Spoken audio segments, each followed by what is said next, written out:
What's going on? It's Astronaut H, and this is the What More Do You Want Network. Now, this video I wanted to make because, of course, as we all know, Kevin Durant asked for a trade sometime early in the summer, around June, from the Brooklyn Nets, which has yet to actually take shape. So, to furthermore, I guess, rattle the cages, so to speak, or to ruffle even more feathers, Kevin Durant has reiterated, that he's not budging as far as wanting to be traded. He doesn't trust the Nets front office. He doesn't trust Steve Nash. So basically, he told the front office, or it was leaked, that ultimately he's telling the Nets that it's either him or Sean Marks and Steve Nash.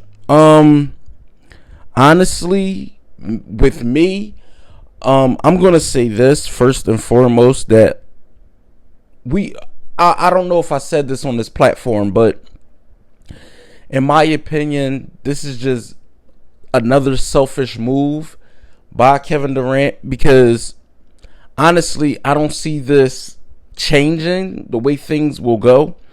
I don't see a team, hearing this news and rushing out to make a deal with the Nets, or the Nets moving faster than they already have with this Kevin Durant situation. It's just not going to happen as fast as people thought. No, I don't feel like the pressure isn't on the Nets as much as maybe seemed at first. Maybe everybody that saw it, pan out the way it did, they were looking at it from a standpoint of, well, they gotta move them. They have to move. They actually don't. They have 4 years to figure this thing out. Now, am I saying it's going to take 4 years? No. But it's not going to be a quick thing that happens overnight, because, again, the margin of players that's actually able to be traded to Brooklyn, especially young, talented, it's only a small margin of guys that's actually able to be traded to the Nets because of Ben Simmons' current contract. So that dwindles things down to only but a few. And of course, we know on that list is one Jaylen Brown. I don't feel like the Boston Celtics will move him unless something drastic happens in the next season. I think they're going to see how things work out with Brown and Tatum going into the next year. Maybe they will give him a chance to run it back. But again, not even if, because we know the Celtics did offer Brown. So that's just it's not a toss up when it comes to that trade scenario. That can actually happen. But again, like I said, only time will tell how much that the Nets are, not even the Nets, how much the Celtics are willing to give up to get a Kevin Durant. That's going to be a lot. That's going to be a lot. And then you're going to have to ask more from Jason Tatum, depending on who you give up, especially if you give up a Marcus Smart. Especially if you give up, little bits and pieces, because those bits and pieces are actually what help, the Celtics make the finals. But again, Kevin Durant is an all-world NBA talent. He's an all-world scorer. He's one of those guys that at the end of the day, where he's on your team, you have the best chance to win. So why wouldn't you try and make that deal? For me, going back to what KD told the Nets, just giving them an ultimatum to choose. And I don't see the Nets saying to themselves, well, we're just going to give up, or give in to these demands of a player that don't even want to be here in the first place. if it's the fact of Ben Simmons, because the reports are Ben Simmons was in the group chat during the playoffs, and they asked Ben, did he want to play or could he play, and his response was no response.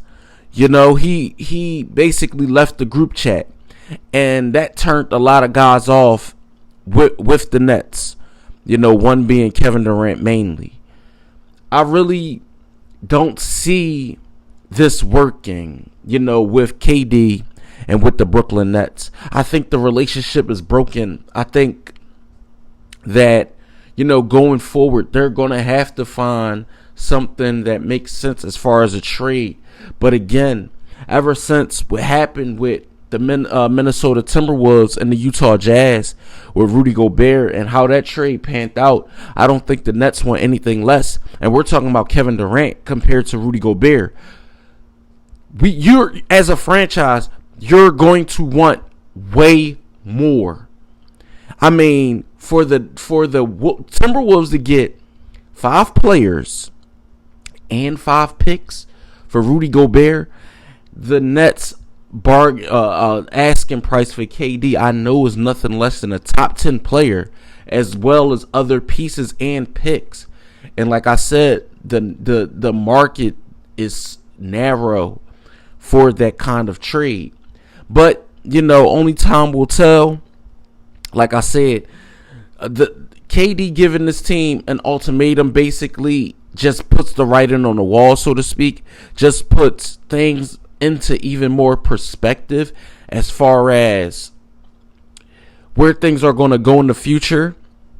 I don't think the relationship with him and Kyrie is bruised or broken, but I think the relationship with KD and the Nets is unrepairable at this point. You ask for a trade, and the team is definitely in the market to trade you, but it's just not panning out the way that a lot of us thought, or seen it happening so soon. But hey, like I said, we will see. We will see how things turn out. I wish, both parties nothing but the best, especially KD. Of course, we would like to see him, be the best version of himself this season. The Nets, you want to see them be competitive, especially if you're a Brooklyn fan. And we will see as the season turns around. We got training camp coming up upon us not too soon from now. So we will see how things pan out, and how all parties involved go along on this season. Like, again, as always, I appreciate everybody for tuning in. Don't forget to like, subscribe, hit that notification bell. It's Astronaut H, and I catch you guys on the next video. This is the What More Do You Want Network.